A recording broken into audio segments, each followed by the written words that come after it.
Assalamualaikum warahmatullahi wabarakatuh. Bismillahirrahmanirrahim. Allahumma sholli ala Muhammad wa ala ali Muhammad. Terima kasih kepada teman-temanku semuanya yang bersedia mampir di UBay Channel. Bagaimana kabar teman-teman semuanya? Semoga Allah senantiasa menjaga keimanan, keislaman, dan keistiqomahan kita semuanya. Baik teman-teman, kali ini saya akan menyajikan tentang biografi seorang manusia yang sangat istimewa. Beliaulah the great super leader, super manager, yaitu baginda Nabi Muhammad Shallallahu Alaihi Wasallam. Teman-teman, sebelum kita memulai, mari kita berdoa dulu. Bismillahirrahmanirrahim. Rabbi zidni ilma, agar Allah senantiasa memberikan kemudahan dan keberkahan kepada ilmu yang kita dapatkan. Dan jangan lupa teman-teman, jika channel ini bermanfaat, silahkan diklik tombol subscribe dan di-share ke teman-teman yang lain. Oke, langsung kita masuk. Ya, yang pertama kita melihat tentang nasabnya Rasulullah. Ya, sebagaimana kita ketahui, Nabi Muhammad SAW itu mempunyai ayah namanya Abdullah. Ya, mempunyai ayah Abdullah. Abdullah itu mempunyai ayah, atau Nabi Muhammad mempunyai kakek namanya Abdul Muthalib. Dan seterusnya sampai di sini ini ada Qusay. Kenapa di sini cuma sedikit? Karena di sini saya coba untuk menyajikan adalah keterkaitan Rasulullah dengan orang-orang di sekitarnya. Contohnya, Nabi Muhammad itu mempunyai keterkaitan dengan sahabat Ali bin Abi Thalib yang menjadi khalifah keempat nantinya. Ali bin Abi Thalib itu adalah anak dari pamannya Nabi Muhammad, ya, Abu Thalib. Ini adalah keturunan dari Abdul Muthalib, ya. Sehingga ini sekaligus sebagai khalifah ataupun sahabatnya Rasulullah yang juga sebagai keponakannya, ya. Nantinya sahabat Ali itu melahirkan Hasan dan Husain yang nantinya dari garis beliau inilah yang turunnya para habaib di Indonesia dan di seluruh dunia, ya. Terus teman-teman tahu ya yang namanya dinasti Muawiyah atau dinasti Umayyah. Nah, jadi yang namanya dinasti Umayyah itu adalah dinisbahkan kepada kakek Muawiyah, pendiri dinasti Umayyah. Muawiyah bin Abu Sufyan itu mempunyai datuk atau kakek yang bernama Umayyah bin Abdus Syam. Nah, disinilah ternyata Rasulullah itu bertemu nasabnya dengan dinasti Umayyah itu di Abdul Manaf, ya, Abdul Manaf. Nah, terus dari istrinya Rasulullah itu kan Siti Khadijah, ya. Khadijah itu adalah putranya atau putrinya Khalid. Nah, Khalid itu nanti bertemu dengan nasabnya Rasulullah di Qusay. Nah, sampai dan seterusnya, ya. Ini dari segi persaudaraan Rasulullah dengan orang-orang lain atau sahabat-sahabatnya. Seperti tadi ini adalah lagi Hamzah bin Abu Thalib, Hamzah bin Abdul Muthalib, afwan. Terus di samping kanan kita melihat di sini ada nasab Rasulullah sampai ke Nabi pertama Adam alaihissalam. Dan teman-teman, wallahu alam, ya, hanya Allah yang tahu maha kebenarannya ini. Yang jelas dari sini kita melihat bahwasanya Nabi Muhammad itu berasal dari turunannya Nabi Ibrahim alaihissalam. Kita tahu ya dalam sejarahnya Nabi Ibrahim itu mempunyai dua putra, yaitu Nabi Ishak dan Nabi Ismail. Di mana Nabi Ishak inilah yang nantinya menurunkan Bani Israel, ya, yang nanti menurunkan berbagai para nabi. Yang terakhir itu adalah Nabi Isa alaihissalam, yang sebelumnya adalah Nabi Musa. Nah, Nabi Ismail inilah yang nantinya menjadi garis keturunannya Nabi Muhammad, di mana ini sudah ribuan tahun, ya, sudah lama sekali nggak menurunkan. Yang ternyata Khotamun Nabiin atau Nabi terakhir itu justru lahir atau turun dari nasabnya Nabi Ismail, bukan nasabnya orang-orang Israel. Sehingga orang-orang Israel itu benci atau iri dengan hadirnya Khotamun Nabiyyin itu justru berasal dari golongan atau garisnya Nabi Ismail. Seperti itu teman-teman, ya, wallahu alam. Kita lanjut yang kedua, yaitu dari ayah dan ibu Rasulullah. Sebagaimana kita ketahui, ibunya Rasulullah itu bernama Aminah binti Wahab bin Abdi Manaf bin Zuhra bin Kilab bin Murrah bin Ka'ab bin Lu'ay bin Ghalib. Nah, terus Rasulullah itu ditinggal oleh ayahnya ketika Rasulullah masih di kandungan, ya. Jadi cerita singkatnya, ya, ketika itu ayahnya itu pergi berdagang karena suatu kewajiban, ya. Nah, ketika di perjalanan beliau itu meninggal di daerah Abwa. Nah, daerah Abwa itu terletak antara Makkah dan Madinah, ya, sehingga ketika Rasulullah lahir beliau sudah menjadi orang atau anak yatim.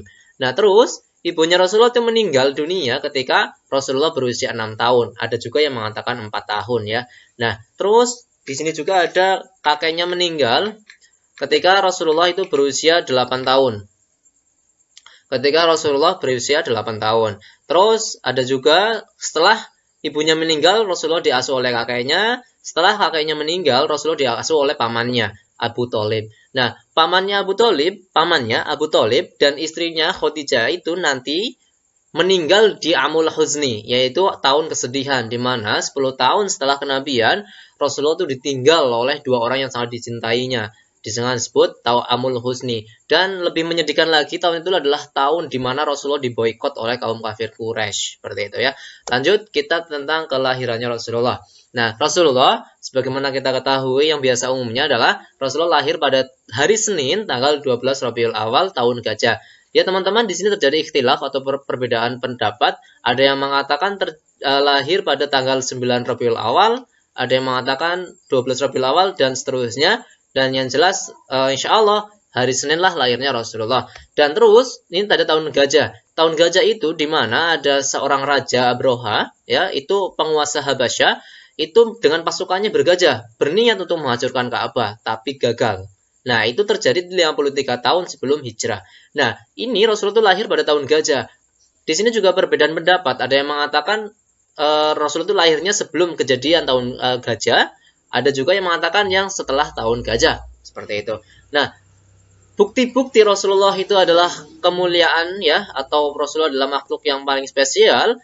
Buktinya itu ketika Rasulullah lahir, itu ada peristiwa yaitu runtuhnya 10 balkon istana Kisra. Kisra itu adalah kekaisaran di Persia. Jadi sebelum Rasulullah lahir, kekuasaan di dunia ini hampir sebagian wilayah itu dikuasai antara dua dinasti, yaitu dinasti Persia dan dinasti Romawi. Nah, selanjutnya padamnya api sesembahan orang Majusi, di mana orang Majusi itu kan menyembah api. Itu di daerah Persia juga, Iran ya. Terus runtuhnya beberapa gereja di sekitar Buhairah.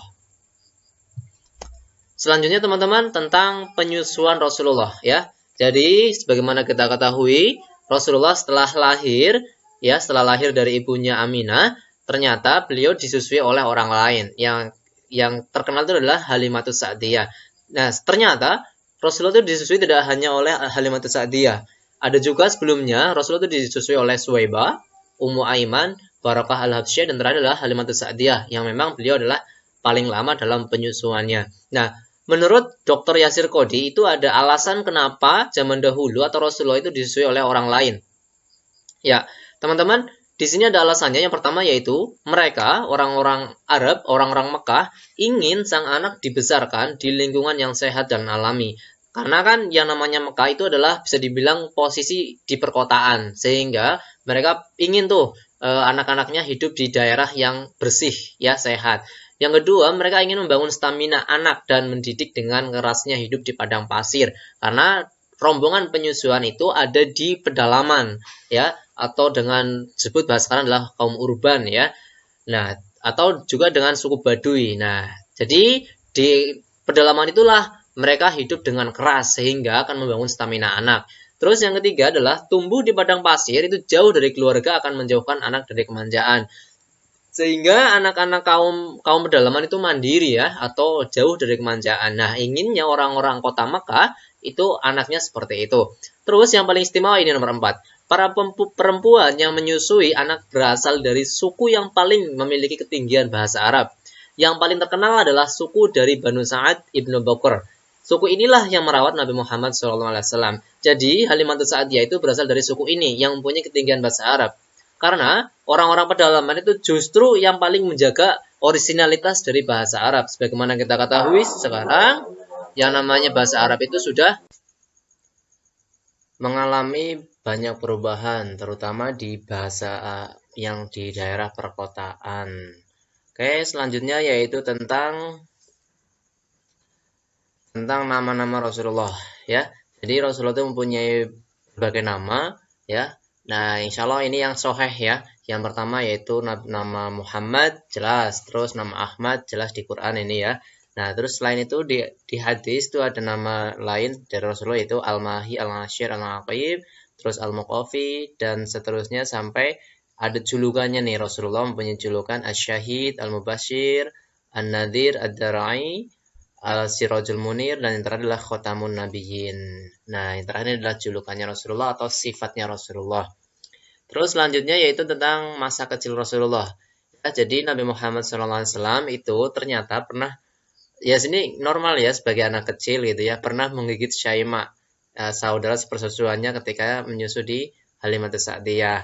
Nah, ini terbukti itu ketika dalam tragedi, bukan tragedi ya, dalam peristiwa penawanan dari suku Hawazin. Jadi ketika Hawazin ditawan, itu ternyata ada Syaimah. Nah, Syaimah itu bilang ke Rasulullah, "Ya Rasulullah, ya Muhammad, saya ini saudara sepersusuanmu. Apa buktinya? Buktinya adalah di punggungku itu ada bekas gigitan ketika aku dulu menggendongmu pas waktu kecil dan akhirnya dibebaskan." Nah, terus yang kedua yaitu peristiwa pembelahan dada oleh malaikat Jibril. Ya, di mana Rasulullah itu sedang bermain ketika masih kecil itu bersama teman-temannya. Tiba-tiba ada dua orang yang mendatangi Nabi Muhammad lalu dibelah dadanya dan anak-anak yang lain tuh lari pada ketakutan dan mengadu ke Halimatus Sa'diyah dan ternyata itu adalah malaikat Jibril dan malaikat yang lain. Terus yang ketiga yaitu ketika malam hari dia gelisah ya, Nabi Muhammad itu gelisah. Nah, Halimah itu membawanya keluar kemah karena ini menunjukkan suku itu suka hidup di perkemahan gitu ya. Dan dia pun tenang kembali setelah memandang bintang-bintang langit. Dan setelah itu dia akan menutup matanya hingga tertidur. Terus yang lainnya yaitu sangat menyukai kebersihan. Rasulullah itu suka sekali dari kecil tentang kebersihan. Beliau juga suka tampil sebaik mungkin, menyisir rambutnya dan sebagainya. Terus selanjutnya yaitu masa muda Rasulullah. Ternyata Rasulullah itu mempunyai kekompleksitasan atau kelengkapan dalam masa mudanya. Ada pengalaman berniaga, militer, diplomasi, sampai menikah ya di usia muda. Yang pertama itu tentang pengalaman berniaga. Sebagaimana yang diceritakan sebelumnya, yaitu Rasulullah itu sudah menjadi yatim piatu di usia 6 tahun ternyata. Dan itulah salah satu hikmah Allah menjadikan utusannya yatim piatu di usia 6 tahun sehingga Rasul itu benar-benar biasa mandiri sejak kecil. Ini itu sampai ketika dirawat atau diasuh oleh Abu Thalib, beliau sudah mandiri dengan menggembalakan kambing penduduk-penduduk Mekah. Nah, beliau itu mengikuti dagang dengan pamannya Abu Thalib ke luar negeri ya di usia 12 tahun. Dan di peristiwa inilah adalah peristiwa bertemu dengan pendeta Bahiro, bahwasanya pendeta itu mengakui dan meyakini bahwa akan ada utusan, yaitu utusan Nabi terakhir. Nah, terus selanjutnya Rasulullah juga mempunyai pengalaman militer, di mana beliau pernah mengikuti perang Fijar, yaitu antara Bani Kinana dan Bani Qais yang terjadi pada bulan Haram. Nah, Rasulullah itu berperang dengan pamannya dengan menggunakan senjata panah, dan disinilah yang menjadi tarbiyah uluhiyah atau pendidikannya Allah yang kelak Rasulullah itu menjadi pemimpin dari berbagai peperangan selanjutnya. Terus pengalaman diplomasi ya. Setelah berperang, ternyata diadakanlah diplomasi atau perjanjian. Nah, perjanjian ini disebut dengan Hilful Fudul dan Rasulullah itu berpartisipasi aktif di situ ternyata. Karena beliau masih muda saat itu ya, kurang lebih di umur 20 tahun ternyata beliau sudah ikut di peperangan dan diplomasinya. Terus peristiwa yang tak kalah serunya yaitu beliau di usia 25 tahun, beliau menikahi Khadijah. Sebagaimana yang diceritakan di berbagai referensi, Rasulullah itu kan awalnya adalah partner dagangnya Khadijah. Nah, beliau tuh menjualkan dagangannya Khadijah itu dan didampingi oleh pembantunya yaitu Maisarah. Ternyata Maisarah itu sangat kagum dengan sifat dan kejujurannya Rasulullah dalam berdagang. Sehingga ternyata Khadijah itu diam-diam itu menaruh hati dan akhirnya Khadijah melamarkan dirinya melalui pembantunya Maisarah untuk menikahkan dengan Rasulullah. Dan Rasulullah itu memberikan mahar sebanyak 20 unta, teman-teman ya. Dan 20 unta itu ditafsirkan berapa harganya itu luar biasa banyak sekali.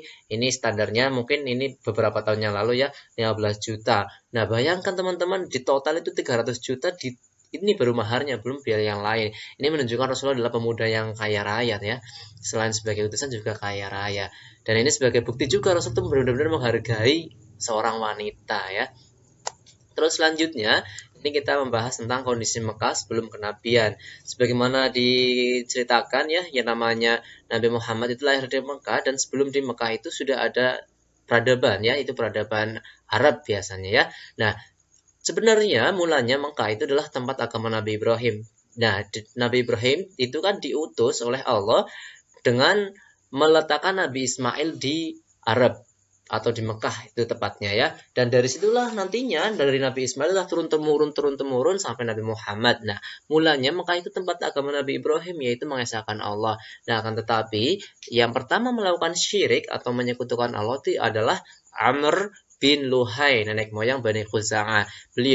Rasulullah itu bersabda tentang itu, bahwasanya Rasulullah bilang, aku melihat Amr bin Luhai bin Qam'ah bin Khindif, ayah Bani Ka'ab, menyeret ususnya di neraka.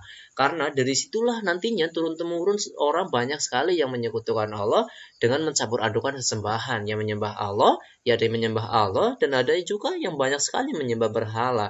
Nah, kemudian zaman itulah disebut dengan zaman jahiliyah. Pada zaman itu, ya di sekeliling Ka'bah itu ada 360 berhala. Jadi campur aduk sesembahannya.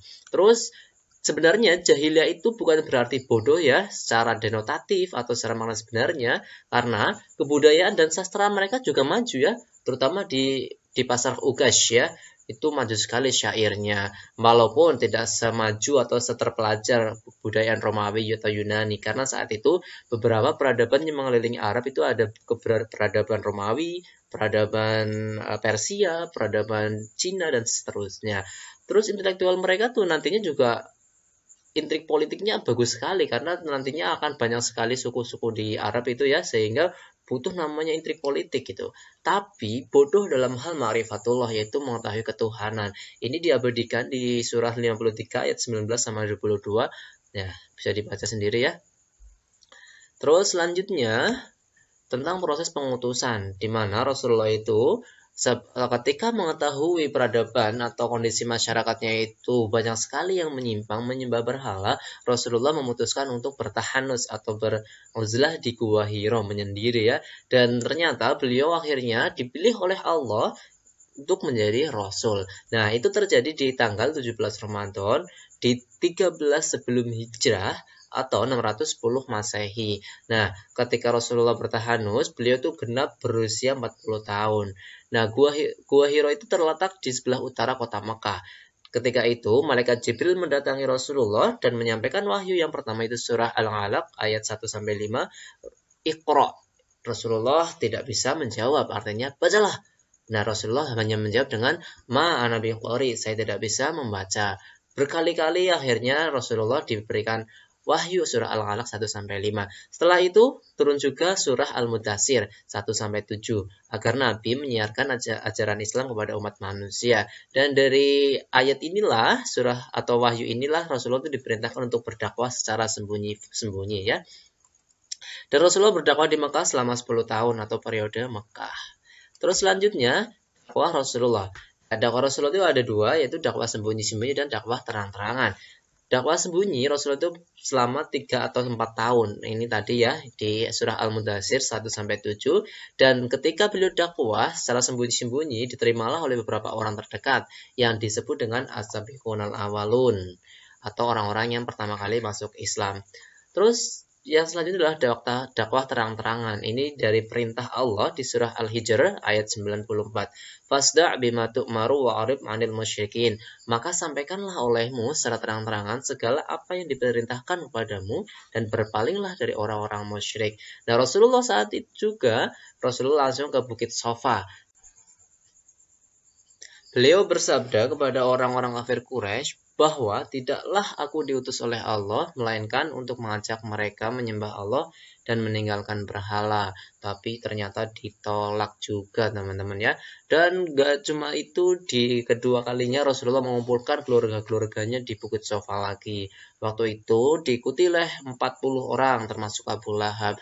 Dan sama dengan sebelumnya, beliau malah dicaci maki, sehingga dan yang paling menentang itu Abu Lahab, sehingga turunlah surah Al-Lahab ya, tentang pengecaman terhadap perilaku atau pembangkangan dari Abu Lahab.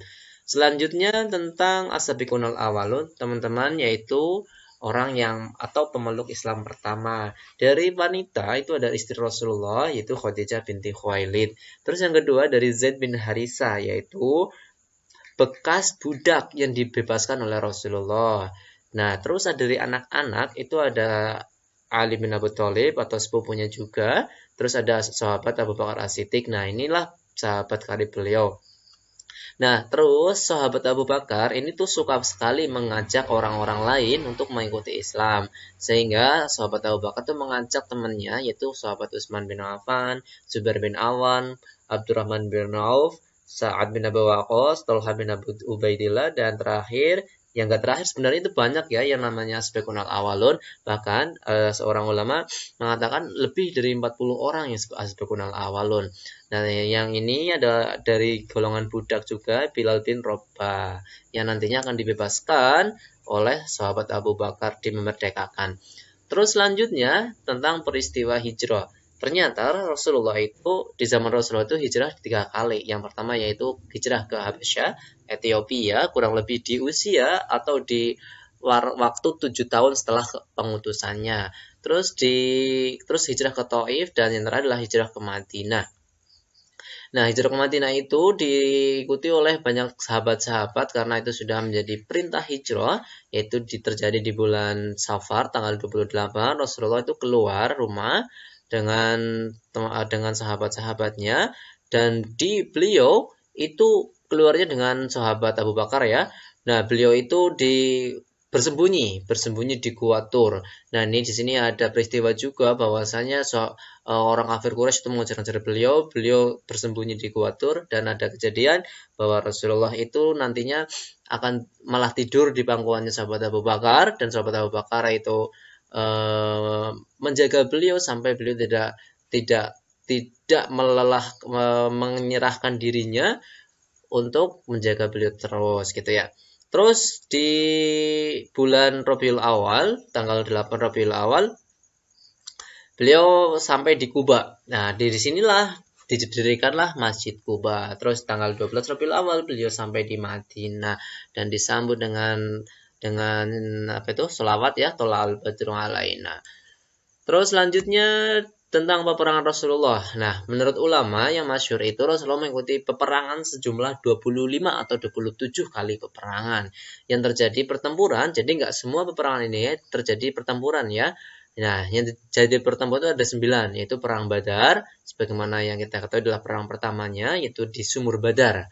Terus perang Uhud, perang Khandaq atau perang Parit, ini yang diusulkan oleh Salman Al-Farisi. Terus penang Bani Quraidah. Bani Quraidah ini adalah suku pengkhianat dari kaum Yahudi.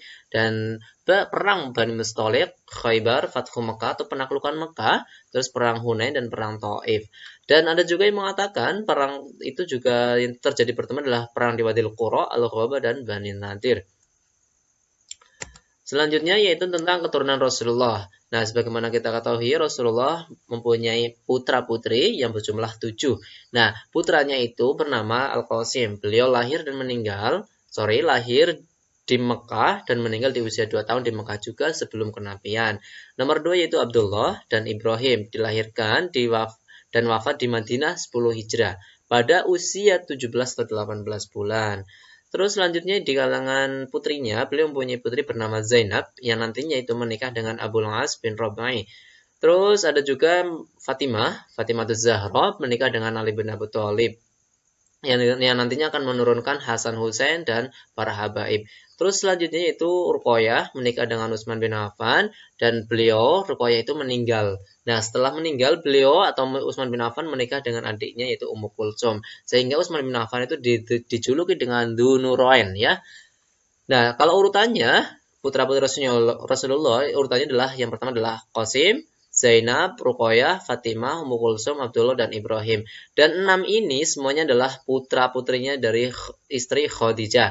Dan Nabi Ibrahim, bukan Nabi Ibrahim. Jadi kalau Ibrahim itu adalah keturunan dari Maria Al-Qibtiyah. Terus selanjutnya yaitu tentang paman dan bibi Rasulullah. Rasulullah itu mempunyai paman banyak ya. Di antaranya Hamzah bin Abdul Muthalib, terus Abu Lahab. Ternyata Abu Lahab juga adalah pamannya Rasulullah tapi penentangnya ya. Terus ada Diror dan seterusnya. Terus selanjutnya di kalangan bibi ya, Rasulullah mempunyai bibi yaitu Sofiyah, Atikah, Arwa, Umaymah, Baroh, Ummu Hakim. Selanjutnya di kalangan istrinya Rasulullah. Ya, istrinya Rasulullah itu ya ada yang mengatakan 9, ada yang mengatakan 11, dan bahkan ada yang mengatakan yang lebih juga. Nah, istri yang terkenal yaitu istri yang pertama Khadijah binti Khuwailid, dan juga ada Saudah binti Zam'ah, Aisyah binti Abu Bakar, Hafsah binti Umar, Ummu Habibah, Ummu Salamah, yang nantinya ini adalah perawi-perawi hadis ternyata, dan seterusnya ya. Terus selanjutnya tentang budak yang dibebaskan oleh Rasulullah, yaitu ada Zaid bin Harisah, terus ada anaknya Usama bin Zaid, Sauban bin Bujdad, dan seterusnya. Ini bisa dibaca sendiri teman-teman ya. Selanjutnya ada hewan Rasulullah atau hewannya Rasulullah, yang artinya Rasulullah juga mempunyai peliharaan ya, atau bahkan peliharaan kesukaan beliau, yaitu ada kuda. Ternyata ini dinama-namain teman-teman ya. Kudanya dinamai As-Sakab, Lizaz, Dorib, Al-Murtajas, Al-Wardu, Luhaif. Terus beliau mempunyai himar juga bernama Ufair. Untanya juga ini unta perah ya, ada yang namanya Al-Hanna, Al-Samro, dan seterusnya. Beliau juga mempunyai kambing dengan nama ada Zamzam, Suqya, Barokah, dan seterusnya. Juga beliau mempunyai bagal ya. Selanjutnya tentang senjata Rasulullah. Jadi Rasulullah adalah seorang panglima perang, ya seorang pemimpin yang bukan hanya berkoar-koar di atas podium, tapi beliau mengajak berperang paling depan ternyata beliau ya. Beliau tidak takut. Nah, ini beliau mempunyai senjata, ada busur panah, dan kebanyakan ini beliau juga dikasih hadiah ya. Karena Rasul itu nggak mau menerima infak atau zakat ya, tapi beliau menerima hadiah. Terus ada juga tombak, ada juga perisai, ada pedang, yang paling terkenal adalah pedang Zulfikar. Terus ada baju besi yang bernama Az-Za'diyah, Fiddah, atau Datul Fudul juga. Selanjutnya, ya ini sudah ya. Jadi teman-teman, itu semua kita atau biografi ringkas, benar-benar sangat ringkas. Kalau teman-teman mau membaca itu banyak sekali ya, ratusan halaman dari Sirah Nabawiyah. Dan insya Allah teman-teman, kalau teman-teman bersedia untuk membaca, insya Allah akan ada keberkahan dalam kita membacanya. Saudaraku semuanya, tidak ada umat manusia yang seberuntung kita teman-teman ya. Kitalah umatnya, seorang insan pilihan yang selama hidupnya tidak pernah berhenti mendoakan kita agar kita selamat dan berjumpa dengannya kelak di surga Allah. Beliau telah menunggu kita di telaganya Al-Kautsar, yang seorang manusia bila meminumnya tidak akan pernah haus selama-lamanya. Maka dari itu, mari kita sambut dan jemput keinginan Rasulullah dengan apa? Tidak hanya dengan sholawat. Sholawat penting, tapi tidak hanya dengan sholawat, tapi berusaha menjalankan apapun yang beliau lakukan dan tinggalkan sesuai dengan kemampuannya. Alhamdulillah, terima kasih teman-teman. Allahumma sholli ala Muhammad wa ala ali Muhammad. Sekian dari saya, bila ada kesalahan mohon maaf, dan bila channel ini bermanfaat silakan diklik tombol subscribe dan di-share ke teman-teman yang lain. Sekian dari saya, wassalamualaikum warahmatullahi wabarakatuh.